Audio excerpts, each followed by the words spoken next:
जब हम युद्ध की बात करते हैं तो यह केवल तलवारों और ढालों की टकराहट नहीं होती। यह एक गहन मानसिक संघर्ष भी है जहां मनोबल, निष्ठा और धर्म की भूमिका सर्वोपरि होती है।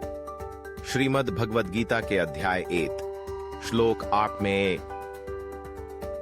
8 में दुर्योधन अपने गुरु आचार्य द्रोण के सामने अपनी सेना की शक्ति को प्रदर्शित करने के लिए अपने प्रमुख योद्धाओं का नाम लेते हैं। यह श्लोक केवल नामों की एक सूची नहीं है, बल्कि यह उन योद्धाओं की वीरता, उनकी ताकत और उनकी निष्ठा का प्रतीक है। धृष्टकेतु, चेकितान, काशीराज, पुरुजित, कुंतीभोज और शैब्य जैसे नाम सुनकर हम समझ सकते हैं कि दुर्योधन के पास कितने महान योद्धा हैं। ये सभी नरपुंगव माने जाते हैं, जो युद्ध के मैदान में अद्वितीय वीरता का प्रदर्शन करने के लिए जाने जाते हैं। लेकिन क्या केवल ये नाम ही युद्ध की विजय सुनिश्चित करते हैं? नहीं, यह केवल बाहरी शक्ति का मामला नहीं है। युद्ध की असली ताकत मन की होती है। जब दुर्योधन अपनी सेना की शक्ति का बखान करता है, तो वह यह दिखाना चाहता है कि उसके पास बाहरी बल है। लेकिन यह ध्यान रखना आवश्यक है कि युद्ध की असली जीत तब होती है जब मन और विचार, धर्म और सत्य के साथ खड़े होते हैं। दुर्योधन की सेना में भले ही महान योद्धा थे, परंतु उनका मार्ग अधर्म का था।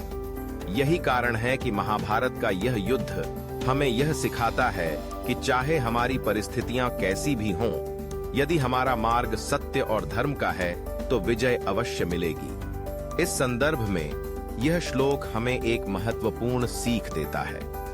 जीवन में जब भी चुनौतियां आती हैं, तब हमें अपनी शक्तियों और क्षमताओं का एहसास कराना जरूरी है।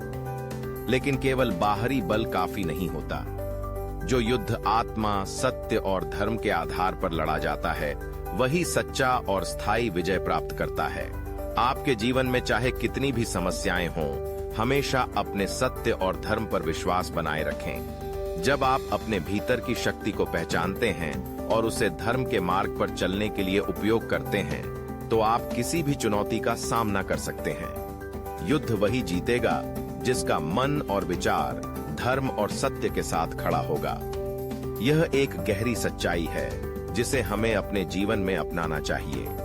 जब हम अपने मूल्यों के प्रति निष्ठावान रहते हैं, तब हम न केवल अपने लिए बल्कि समाज के लिए भी एक प्रेरणा बनते हैं। इसलिए जब भी आप किसी कठिनाई का सामना करें, याद रखें कि आपकी सच्ची शक्ति आपके भीतर है, और वह शक्ति केवल बाहरी बल से नहीं, बल्कि आपके सत्य और धर्म से निकलती है। यही सच्चा विजय है, यही सच्चा युद्ध है। अगर आपको यह वीडियो पसंद आए तो लाइक करें, शेयर करें और हमारे चैनल को सब्सक्राइब करें, ताकि आप भगवद गीता के और भी अनमोल श्लोकों का विश्लेषण देख सकें। जय श्री कृष्ण।